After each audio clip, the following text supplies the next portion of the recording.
Saludo a todos los amigos y a los hermanos de la Iglesia del Señor, en todos los sitios donde ella se encuentra, y a todo quien pueda llegar a ver este video y esta enseñanza. Esta es nuestra segunda entrega de Principios para la Administración de la Gracia. En Colosenses 1:25, hablando de la Iglesia, dice el apóstol Pablo, de la cual fui hecho ministro, según la administración de Dios que me fue dada para con vosotros, para que anuncie cumplidamente la palabra de Dios. Ya habíamos tomado este tema en el video anterior. Entonces fui hecho ministro según la administración de Dios. Dios, administrando su gracia, incluye a Pablo, lo llama a Pablo y a su equipo, para que él administre esa gracia de Dios para con los hermanos de Colosa. Es decir, pasamos, los que somos hijos de Dios, a ser administradores de la gracia de Dios. Va a aparecer luego la palabra misterio, muy interesante, pero cuando un misterio se revela, ya deja de ser misterio. Entonces aquellas cosas que eran misterio, cuando en la Escritura tal vez eran misterio en el Antiguo Testamento, pero cuando el Nuevo Testamento comienza a revelarse de ese misterio, ya no es más misterio, ya es un conocimiento real, pleno, que tenemos que administrar para con nuestras vidas, para nuestro propio crecimiento y para con la vida de otros, es decir, para nosotros y a través nuestro. Bien, yo quiero remitirme a una oración que hace el apóstol Pablo con los hermanos que lo acompañan en Roma y en la prisión. En el capítulo 1, versículo 3 de Colosenses, nos dice, siempre orando por vosotros, damos gracias a Dios, Padre de nuestro Señor Jesucristo. Enseguida vamos a regresar a por qué da gracias a Dios, que es muy importante, pero quiero tomarlo en un apartado para analizarlo bien. La oración continúa en el versículo 9. Dice, por eso hago este salto en el versículo 9. Por lo cual también nosotros, desde el día que lo oímos, que oyeron el buen testimonio de los hermanos de Colosa, no cesamos de orar por vosotros y de pedir. Fíjese, es una iglesia a la que también se le dice que ustedes están completos en él, en Cristo. Una iglesia que se le está agradeciendo a Dios por el buen testimonio de la iglesia, pero sin embargo tiene que seguir creciendo. No hay un estamento estanco donde llegué ahí me quedo. Regocíjate, alma mía, muchos bienes tienes. No, el cristiano nacido de nuevo nunca se sacia de crecer en el conocimiento de Dios y en el conocimiento de su gracia. No, no es una investigación filosófica llegar a entender la gracia de Dios, sino es algo espiritual. Porque ahora lo va a decir. ¿Por qué no cesan de dar gracias y de orar por ellos? ¿Por qué? Y de pedir, versículo 9, que seáis llenos a pleno, a full, llenos del conocimiento de su voluntad y de toda sabiduría e inteligencia espiritual. Sabiduría e inteligencia no es la que nos da la universidad. Hay un dicho español respecto a la naturaleza humana y lo que se puede adquirir. Dice, lo que natura non da, Salamanca, la universidad non presta. No es el conocimiento intelectual de teología lo que nos hace buenos cristianos. Creo que nadie sabe más teología que Satanás. Sin embargo, lo usa en contra de Dios y en contra del pueblo de Dios. Se atrevió con la Biblia misma a tentarlo a Jesús. Imagínese el atrevimiento que tendrá con nosotros. Pero que seáis llenos del conocimiento y la voluntad de Dios para nuestra vida en toda sabiduría e inteligencia espiritual.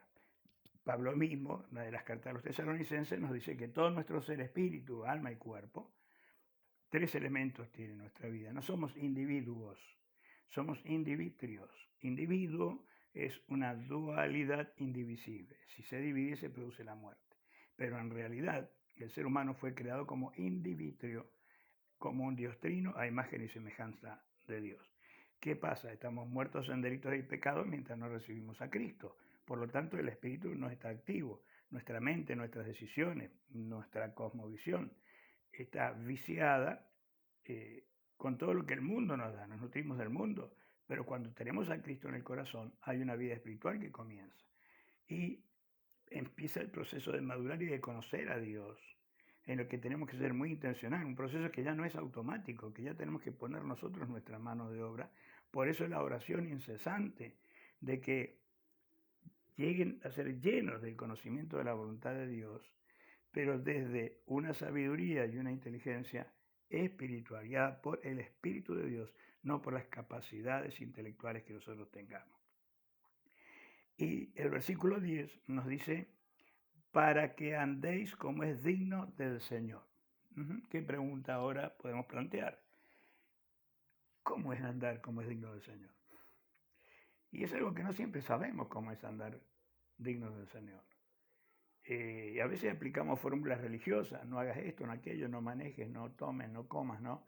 Y no pasa por ahí, no pasa por ahí. El apóstol Pablo mismo nos dice, todo nos es lícito, pero no todo conviene. Entonces en eso elegir lo que sí me conviene para la vida espiritual, para la vida eterna, es decisión nuestra. Lo que nosotros tenemos que hacer, el Espíritu Santo se va a inhibir, no lo va a hacer, nos va a ayudar a que buscamos, si tenemos la intención, si clamamos, si oramos, Señor, quiero crecer, Señor, quiero conocerte, y no quedarme con lo que sé estancado. O sea, para que andéis como es digno del Señor. ¿Cómo se anda como es digno del Señor? Agradándole en todo, llevando fruto en toda buena obra y creciendo en el conocimiento de Dios, creciendo en el conocimiento de Dios. Mire, yo quisiera leerle algunas citas paralelas, algunas mismas de Pablo y otras de Pedro, el crecimiento, que es un eje transversal en toda la Biblia. En 2 Pedro, capítulo 3, versículos 17 y 18, son los dos últimos versículos de 2 Pedro. Dice así que vosotros, oh amados, sabiéndolo de antemano, guardaos, no sea que arrastrados por el error de los inicuos, caigáis de vuestra firmeza.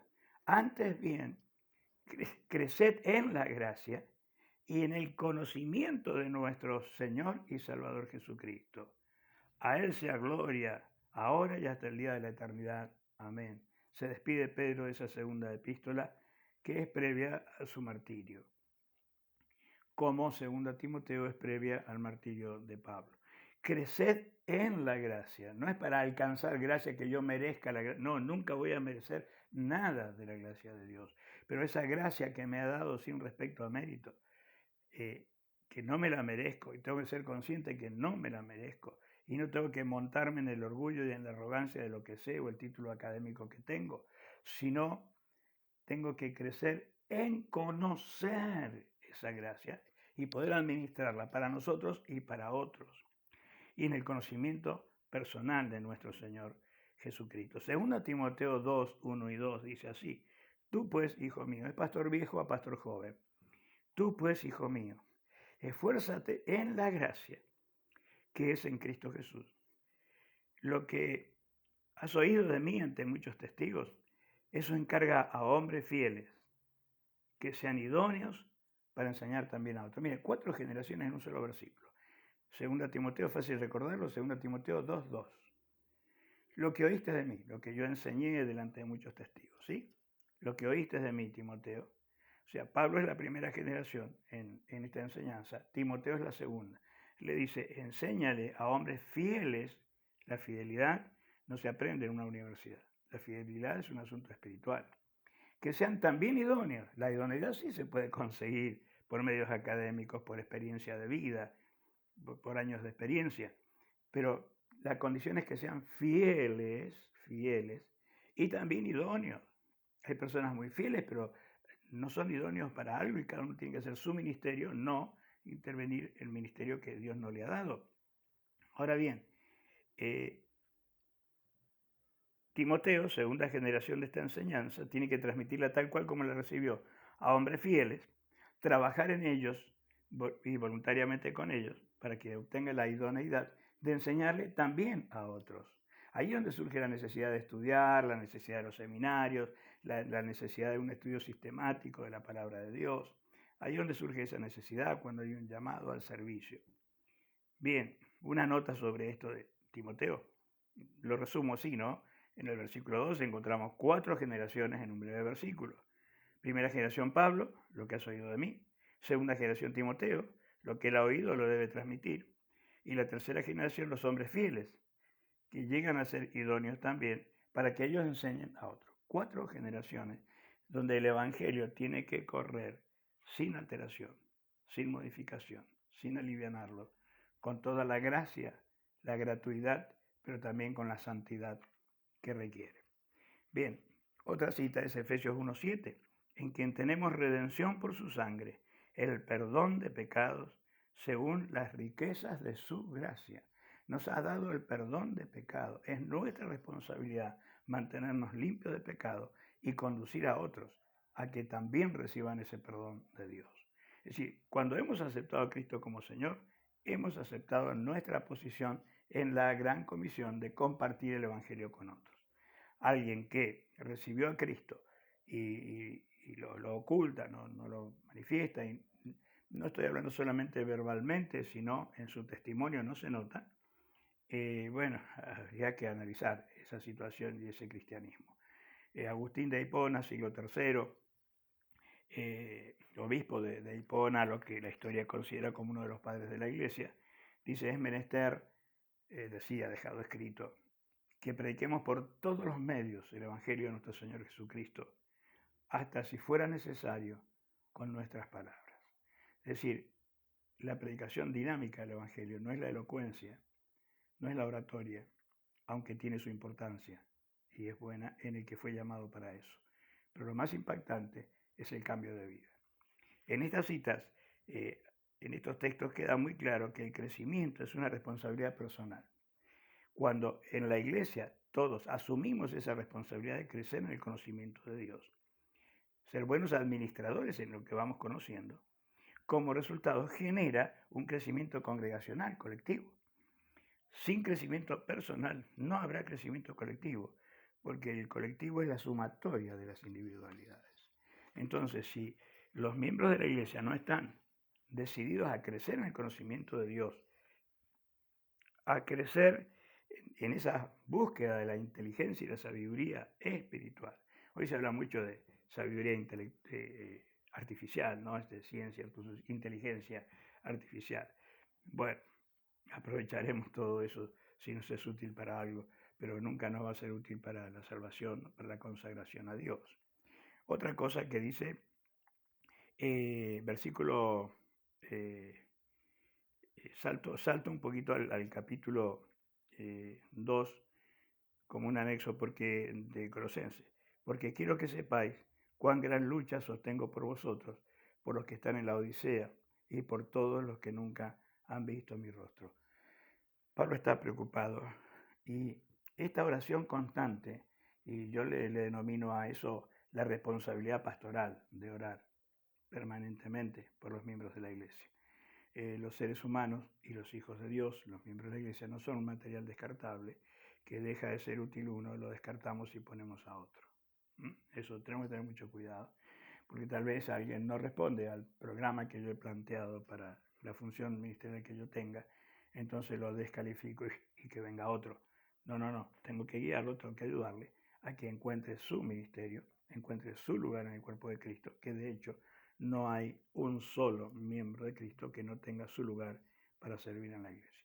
Cuando alguien dice no me dieron lugar, no me dieron oportunidad, es cuestionable eso si realmente es así, porque nadie impide que en lo personal crezcamos, que nuestra vida de oración se fortalezca y que compartamos el Evangelio privadamente con otros. Y lo que hacemos en privado, Dios lo va a recompensar en público. Bien, andar como es digno, creciendo en el conocimiento de Dios, fortalecidos con todo poder, conforme la potencia de su gloria, para toda paciencia y longanimidad, para toda paciencia. Longanimidad es algo a largo plazo. Ser paciente a largo plazo. Eso es, no, si ya llevo mucho tiempo teniendo paciencia, ya se acabó. Eso es paciencia temporal, sin longanimidad. Bien, para que andéis como es digno del Señor. El versículo 11, fortalecidos con todo poder, conforme a la potencia de su gloria. No es nuestra fuerza, sino la de Él en nosotros. Para toda paciencia, en todas las áreas de nuestra vida. Y longanimidad. Versículo 12 dice, con gozo, dando gracias al Padre, que nos hizo aptos para participar de la herencia de los santos en luz. Calificamos, hermano, no por nuestro mérito, no por cuántos títulos académicos teológicos pueda tener, sino por tener esa sed de crecer en el conocimiento y crecer en inteligencia, en sabiduría espiritual. Aptos para participar de la herencia de los santos en luz. El versículo 13 nos dice una cosa más, el cual nos ha librado de la potestad de las tinieblas y trasladado al reino de su amado Hijo, en quien tenemos redención por su sangre, el perdón de pecados. Eso es la gracia. Eso es la gracia. ¿Qué mérito hicimos para ser perdonados todos nuestros pecados? Nada. Solamente una persona necia puede decir, yo me merezco que Dios me lleve al cielo. No hay mérito. De Adán para acá nadie tiene méritos. Entonces, este interés, esta pasión de Pablo, de Timoteo, de orar por los hermanos. Y fíjese que lo que leímos, el salto que pegamos al capítulo 2, a los que están en la Odisea, una iglesia que era relativamente vecina de Colosa. Tengo carga por toda la iglesia, no solamente las que había pastoreado o fundado él. Presuntamente, no tenemos datos de que Pablo haya sido el fundador de la iglesia de Colosa. Todo parece indicar que Epafras, un discípulo de Pablo. Y por eso habían algunos que no conocían el rostro de Pablo. También esto de los que no conocen mi rostro puede significar una nueva generación, los que se han convertido durante la ausencia de Pablo en la región de Asia Menor.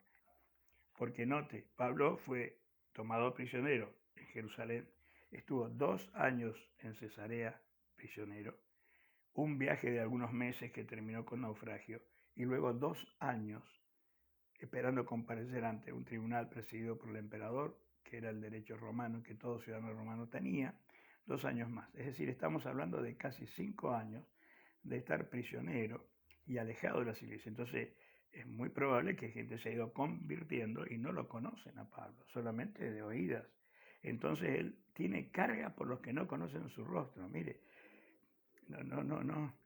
La carga por el servicio cristiano no es decir, bueno, Dios me llamó a otro ministerio, me llamó a otro campo misionero, ya no me importa lo que pase allá. ¿Cómo que no? Tengo que seguir orando, tengo que seguir.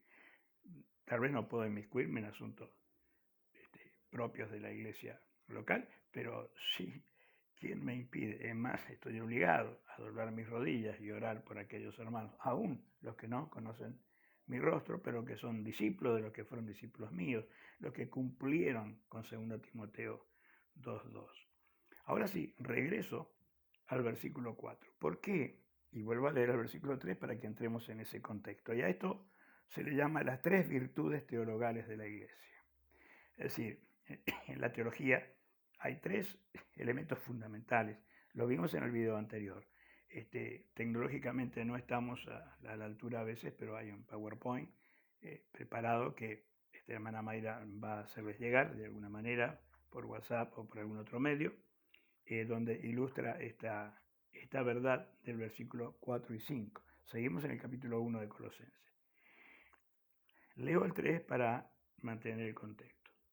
Siempre, orando por vosotros, damos gracias a Dios, Padre de nuestro Señor Jesucristo, habiendo oído de vuestra fe en Cristo Jesús y del amor que tenéis a todos los santos, a causa de la esperanza que os está guardada en los cielos, de la cual ya habéis oído por la palabra verdadera del Evangelio.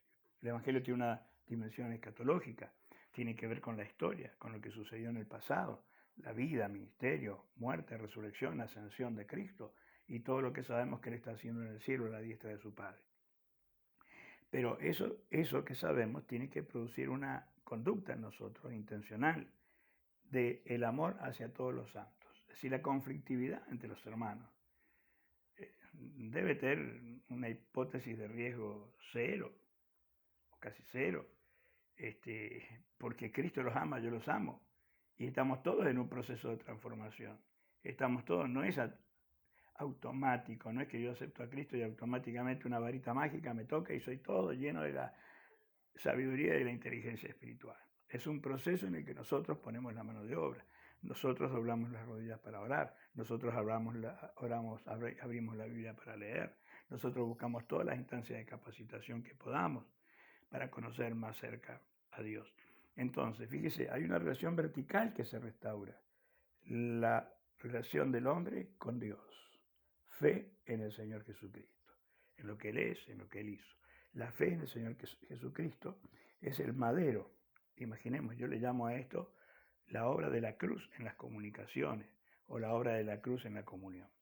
Si yo no tengo ese madero vertical de comunión con Dios, nunca voy a poder sostener en el aire la comunión con todos los santos, el amor a todos los santos. A este que recién se convierte, que viene de una vida muy dura, que viene de prácticas horribles, como aquel que viene desde una buena cultura moral. Tenemos que amarlos a todos de la misma manera, porque todos estaban bajo el poder del pecado, todos estábamos bajo sentencia de muerte. Entonces, y el tercer elemento es lo que va a ser de base, de sustento, el cimiento, para que se sostenga la relación vertical con Cristo y que esa relación vertical con Cristo nos permita sostener una relación vertical con nuestro prójimo, ¿sí? El que esté cerca nuestro o de quien yo esté cerca. Bueno, primeramente los de la familia de la fe, perfecto, bien, pero también tenemos que amar a aquellos que aún no conocen a Cristo para incorporarlo a la familia de la fe. Más intencional tenemos que ser en guardar las relaciones con los que no conocen a Cristo que con los que conocemos a Cristo, pues ya lo tenemos a Cristo, ya tenemos el maestro de maestros. Tenemos que procurar seguir rescatando personas. Entonces, tres elementos, las tres virtudes teológicas que sostienen la vida cristiana. Es muy interesante la tercera. ¿A causa de qué tenemos esta relación vertical con Cristo y la relación horizontal con los hermanos, con los amigos, con el prójimo? A causa, versículo 5, de la esperanza que os está guardada en los cielos, de la cual ya habéis oído por la palabra verdadera del Evangelio. Palabra verdadera del Evangelio. ¿Por qué esta aclaratoria que hace Pablo, verdadera? Porque, hermanos, circula un Evangelio que no es verdadero. En varias formas, en todas las épocas. Un Evangelio alivianado, licuado. Un Evangelio que se habla de tomar los beneficios de Dios y no asumir las responsabilidades para con Dios. Y ese no es el Evangelio. El Evangelio es con cruz. El que quiere seguirme, tome su cruz. No le dice deje su cruz, no, tome su cruz y sígame. Pablo lo ha dicho y en el próximo video vamos a trabajar justamente ese estado de Pedro de cuánto él padeció para añadir los padecimientos que faltan en la obra de Cristo. Vamos a explicarlo con mayor tiempo. Yo les pedí en el video anterior que adelanten y vean, lean, vayan leyendo en oración, desde luego, buscando esa sabiduría y esa inteligencia espiritual para comprender. Así cuando llegamos con este estudio, usted ya está impregnado en la esencia de la epístola. Bien, entonces, si no tenemos una fe cierta y una esperanza en la próxima venida de Cristo, nuestra relación vertical con Cristo puede vacilar, se puede tambalear. Hay momentos que las cosas no salen como nosotros quisiéramos y nos enojamos con Dios. Entonces tambalea la relación. Imagínense, si tambalea nuestra relación personal con Cristo, ¿qué puede esperar para nuestra relación personal con nuestro prójimo? Y vamos a ser cristianos nominales que en vez de tener un buen testimonio tendríamos un excelente lastimonio.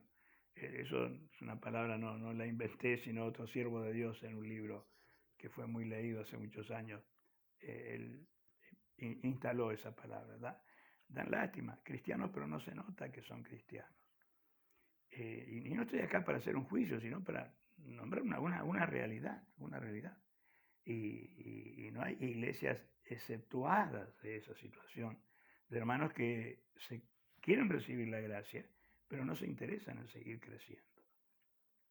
Bien, entonces, la causa de esa relación vertical y la horizontal es que estoy esperando a Cristo.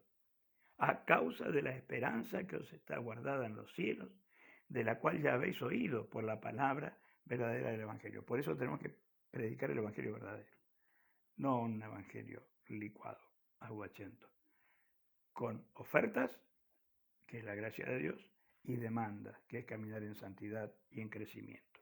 Luego dice el versículo 6, el Evangelio que ha llegado a vosotros, así como a todo el mundo, y lleva fruto y crece también en vosotros, desde el día que oísteis y conocisteis la gracia de Dios en verdad. Conocieron la gracia y crecen en ella. Que Dios me regala algo que yo no merezco. Claro, como a mí no me costó, puedo limpiarlo, usarlo mal, malgastarlo. O como Dios me lo regaló. Todo depende de mi relación con Dios.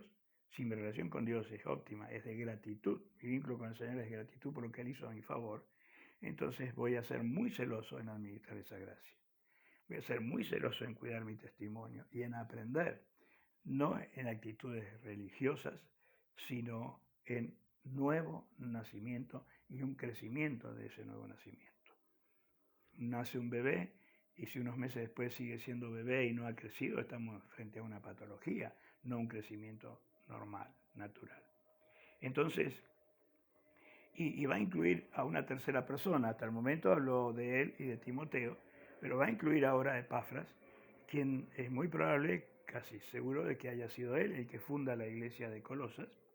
Dice, como habéis aprendido, versículo 7, de Epafras, nuestro consiervo amado, que es un fiel ministro de Cristo para vosotros.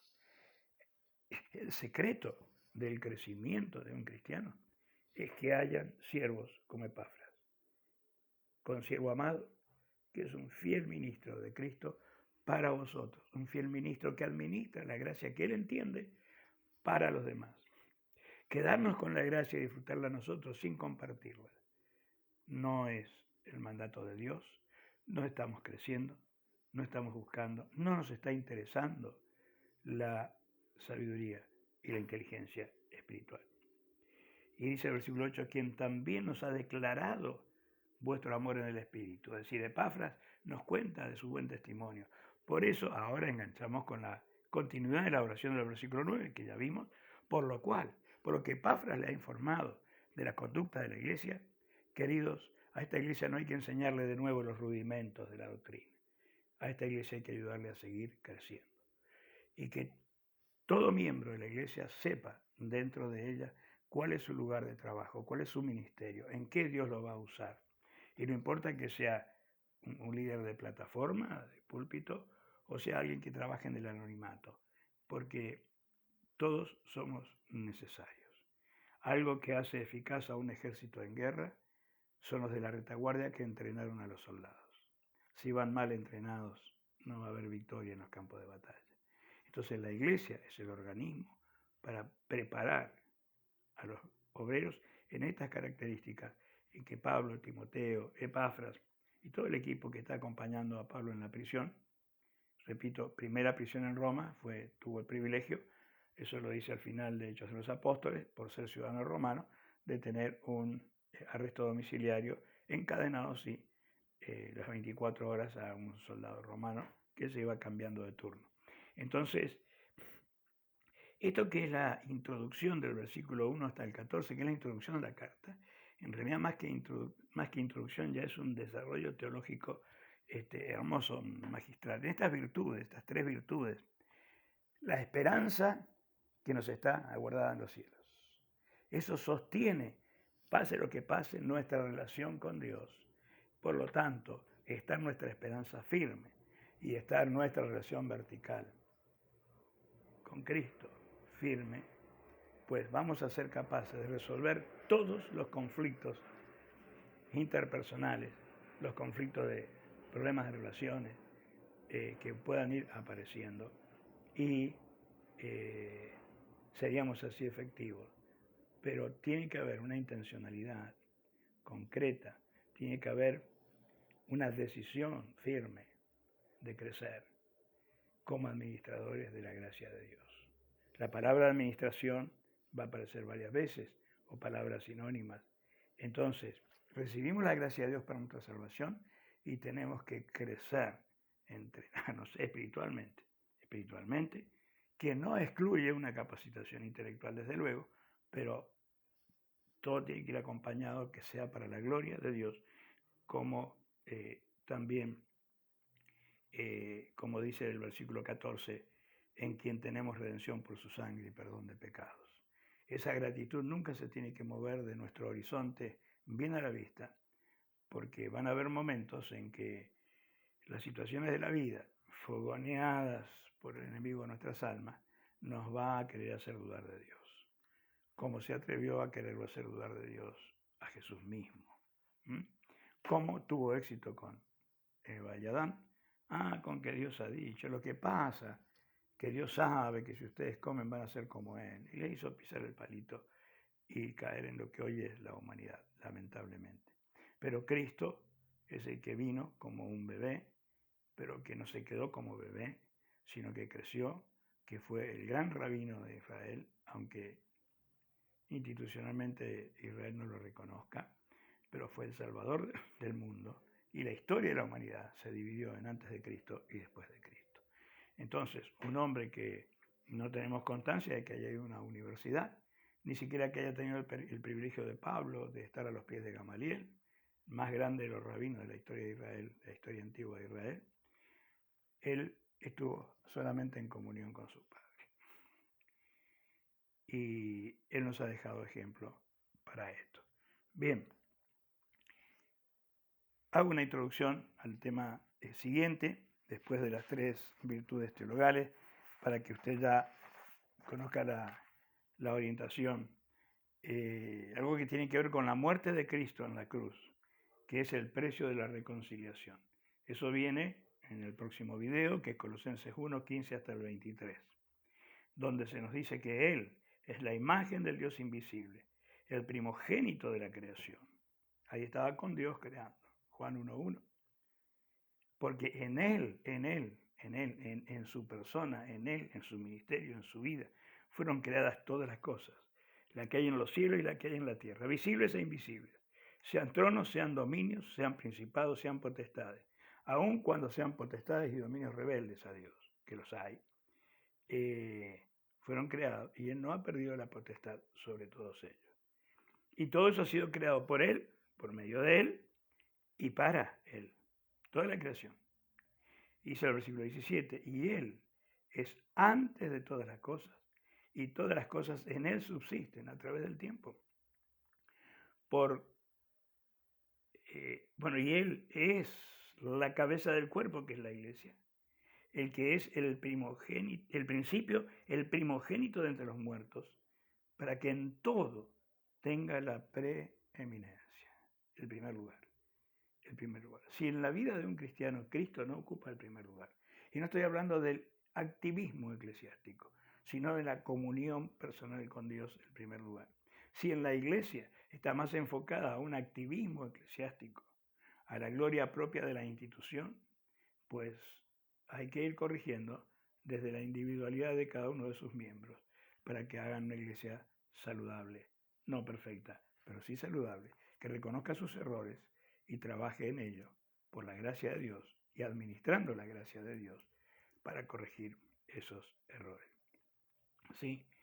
Versículo 19, por cuanto agradó al Padre, que en Él habitase toda plenitud, y por medio de Él reconciliar consigo todas las cosas, así las que están en la tierra como las que están en los cielos, haciendo la paz mediante la sangre derramada en su cruz. Y ahí da vuelta a la página y dice, y a vosotros también, que erais en otro tiempo extraños y enemigos en vuestra mente, haciendo malas obras, ahora os ha reconciliado en su cuerpo de carne por medio de la muerte, para presentaros santos y sin mancha e irreprensibles delante de Él. Lo dejo allí como introducción al próximo estudio. Queridos amigos, queridos hermanos, me acompaña para orar al Señor y que esta palabra que hemos recibido hoy, que yo mismo he recibido, que en el video anterior también ya lo habíamos tocado, y creo que vamos a ir a esta modalidad, repasar un poquito lo de la clase anterior, antes de abordar un tema nuevo. Oremos para que esa oración que Pablo, Timoteo, Epafra tenían a favor de los hermanos de Colosa. Yo me apoyo en esta realidad. Cristo está sentado a la diestra de Dios, intercediendo por nosotros.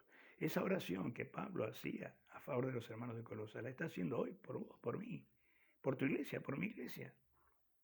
Por favor, no dejemos que esa oración quede sin fruto. Y vuelvo a leerla, versículo 9 del capítulo 1, por lo cual también nosotros, desde el día que lo oímos, no cesamos de orar por vosotros. Cristo, ni un solo día, tus días malos, mis días malos, los días buenos, los días que te enojaste con Dios, los días que glorificaste a Dios, que glorifiqué a Dios, que me enojé con Dios, esos días no alteró su función. Él siguió junto al trono de su Padre, intercediendo a favor nuestro. Entonces, y es esta misma oración de Pablo. Y no cesamos de pedir que seáis llenos del conocimiento de su voluntad, en toda sabiduría e inteligencia espiritual, para que andéis como es digno del Señor, agradándole en todo, llevando fruto de toda buena obra, creciendo en el conocimiento de Dios. Crecer, crecer, crecer. Y vamos a ver también próximamente que Dios no quiere que ignoremos. Hay muchísimas citas, vamos a ver solo algunas, donde Dios dice, no quiero, hermanos, que ignoréis, acerca de determinados temas. Oramos, me acompaña en oración. Señor, somos insuficientes.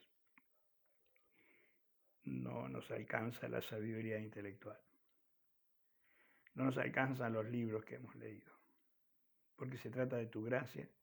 No se trata de un asunto intelectual, sino de un asunto espiritual. Y no siempre estamos listos para tener solamente oídos para la voz del Espíritu. Sigue nuestra alma, nuestra mente, nuestros recuerdos, nuestros resentimientos, nuestra historia antigua, pesando mucho sobre nuestras decisiones. Señor, nos presentamos delante de ti,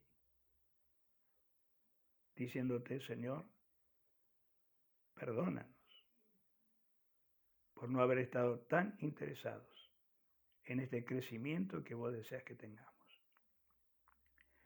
Señor, hay una expresión que dice Pablo, yo sembré, Apolo regó, pero el crecimiento lo ha dado Dios. Señor, queremos recibir ese crecimiento. Ayúdanos, que tu gracia, Señor, que nos alcanzó para hacernos salvos, hijos de Dios, aptos para la herencia, pueda ser entendida por nosotros y podamos ser buenos administradores de ella, para crecer nosotros y compartir con otros. Permítenos ser fieles e idóneos para enseñar a otros. Señor, somos sinceros con esta petición. Tal vez tengo que replantearme mi vida. Tal vez tengo que diferenciar lo que es activismo religioso de lo que es vida espiritual de relación contigo. Ayúdanos a comprender la diferencia. Señor, en el nombre de tu Hijo Jesús, nuestro amado Salvador, te lo pedimos. Amén. Amén. Gloria a Dios. Nos vemos en la próxima entrega, próximo jueves, Dios mediante. Un fuerte abrazo fraterno a todos.